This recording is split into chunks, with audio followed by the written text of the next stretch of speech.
Hello guys, my name is Ryan Feeback and I am a registered behavior technician working in the field of applied behavior analysis, on track to becoming a board certified behavior analyst, BCBA. So I'm going to cover the use of applied behavior analysis in shaping mands. I'm going to use a lot of complex terminology during this. Don't worry, it'll all be explained in further detail as the presentation goes on. So let's get started. This first I'm going to provide an overview of what Applied Behavior Analysis, abbreviated ABA, is. ABA is a research-based intervention that can be used to either increase or decrease the occurrence of a behavior. Now, a behavior is broadly defined as anything that's observable and measurable that a client, of course, has control over. You know, if I'm hiccuping and I don't choose to hiccup, I wouldn't count it as a behavior. Some may in some professions, but we typically don't, because the client would have no control over that. But anything that even moving is a behavior. Even smiling, crying, hitting, laughing, all these things that can be observed and measured are behaviors. And ABA is not only used to increase or decrease the occurrence of behavior, it can also be used to shape, which basically means improve on known skills, or teach new skills that the client hasn't already acquired. We use reinforcement and punishment procedures, and this is sounds a lot worse than it actually is. And we use these reinforcement and punishment procedures to increase, decrease, or shape behavior and for skill acquisition tasks.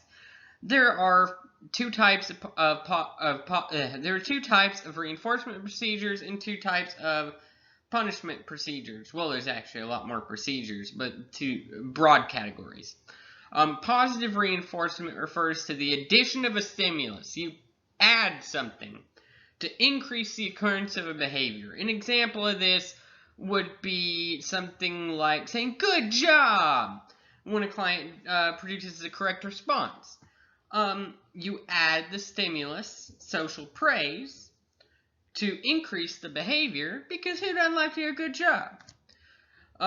Negative reinforcement would be removal of a stimulus to increase the occurrence of a behavior. This would be like, say, a lot of kids with ASD have sensory integration issues. They can be bothered by loud noises. Well, if they produce the correct response, we can remove that aversive. We can go turn off that really loud, annoying air conditioner, and if every time that they produce a correct response, that really loud, annoying air conditioner gets turned off, we're probably a lot more likely to see that correct response.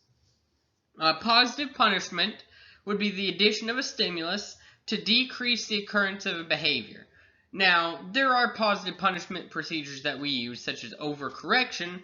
Okay, well, you didn't do it right. You didn't do the right response. Well, when we've exhausted all of our positive reinforcement procedures or negative reinforcement procedures, then we may look to something like overcorrection. Okay, we're going to go do it again multiple times. The thing you originally didn't want to do, and we just keep doing that till we elicit the correct response, which is then reinforced after it's elicited multiple times using positive or negative reinforcement.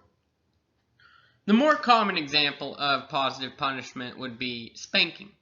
We do not use this, but it is the addition of a stimulus to decrease the occurrence of a behavior, and it's the one probably most commonly used in home by parents. I'm not going to touch on the ethics of that, but we don't use it, but it's a good example. A negative punishment procedure, and this is one we do use sometimes, would be timeout. The removal of a stimulus to decrease the occurrence of a behavior. Okay, we're going to take those toys away, and you're just going to stand here and be bored. And then we're going to try again to get the correct response, and eventually, of course, we're more likely to get the correct response. Okay, so that's that. Let's go on to the functions of a behavior.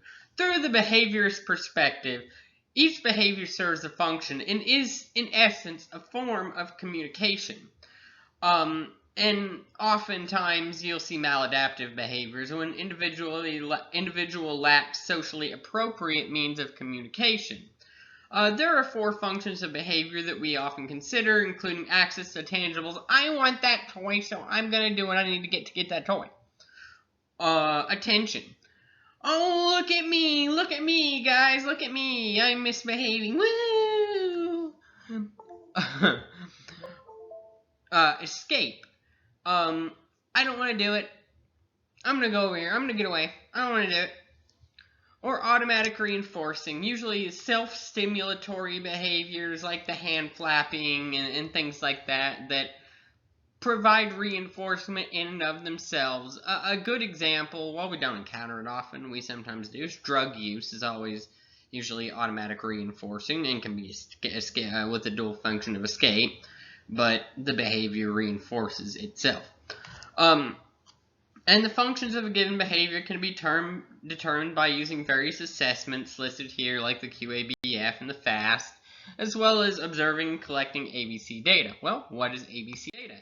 The ABCs of ABA are antecedent, A, what happens directly before a behavior, B, the behavior itself, and C, the consequence, what happens directly after a behavior occurs.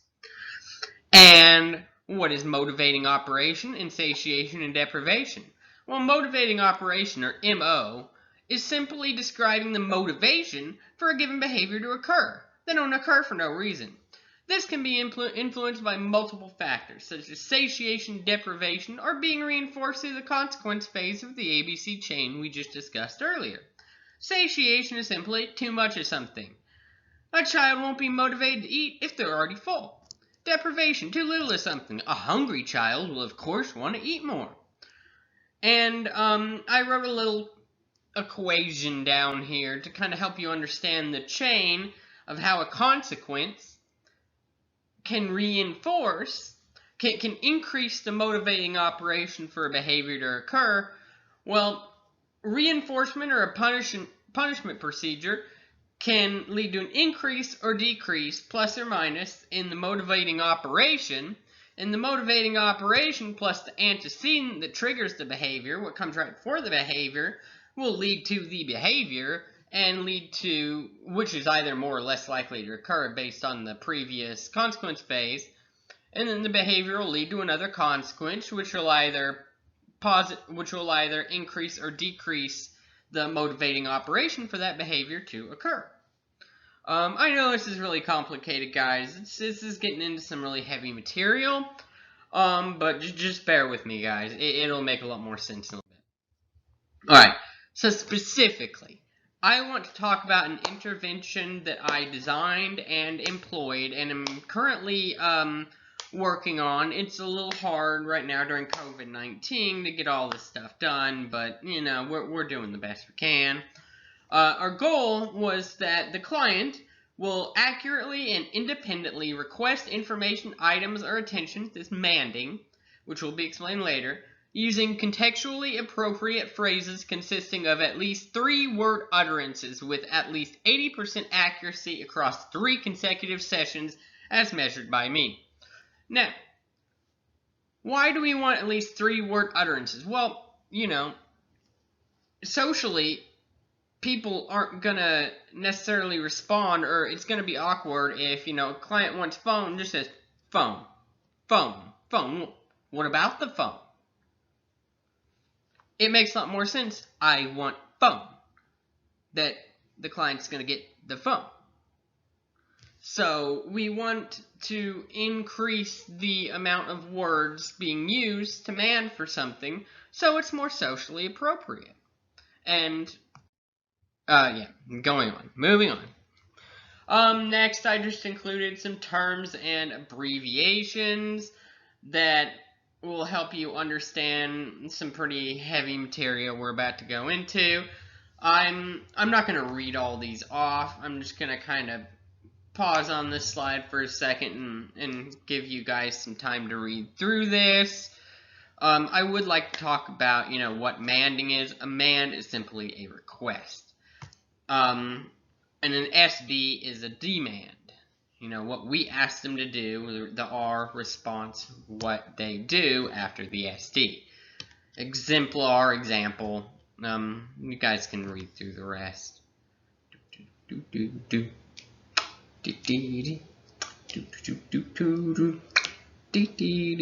Sorry for the little jingle there, guys. Just trying to kill some time. So go on the next page, and I think we should be ready. If you guys need to, you can pause the video.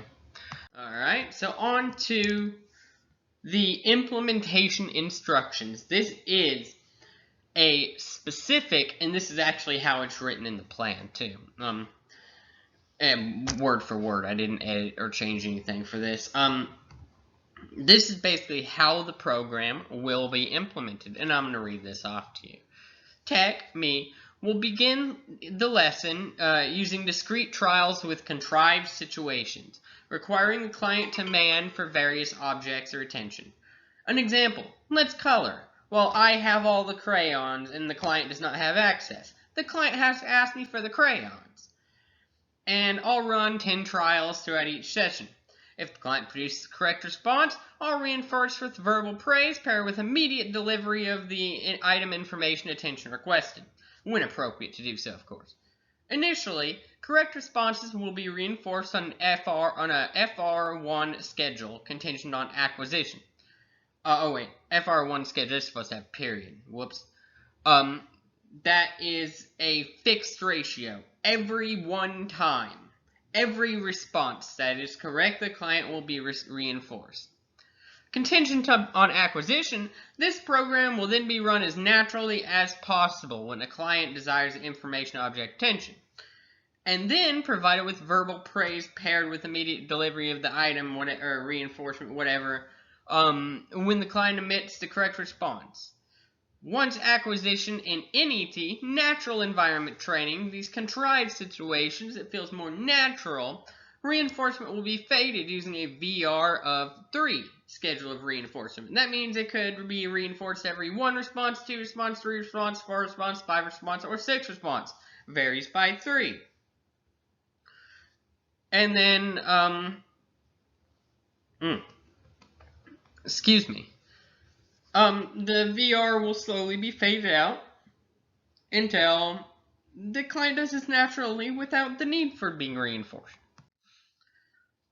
Prompting hierarchy. So what is prompting? Well, when a client emits an incorrect response, we try to error correct and help them emit the correct response. In this program, we are only using verbal prompting.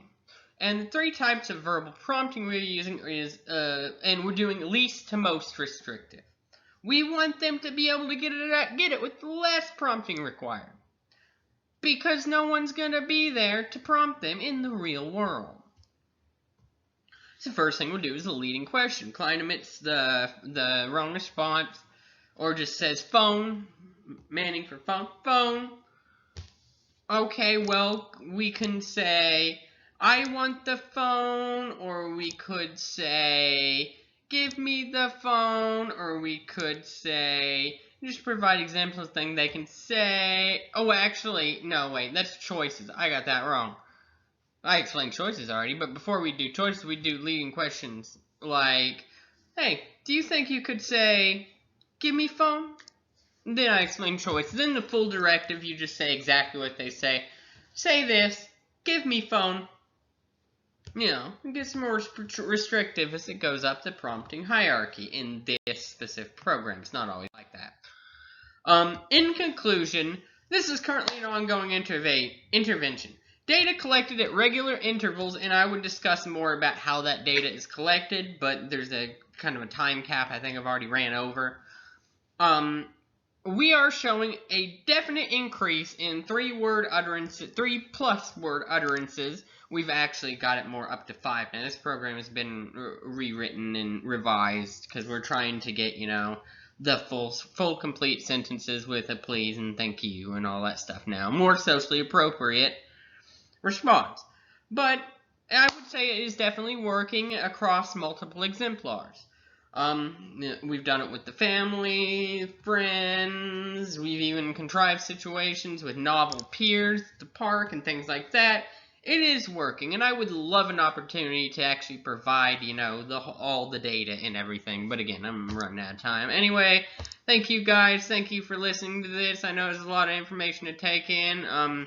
Guys, have a wonderful rest of your day, and if there's another assignment like this, well, we will see you again. Bye-bye.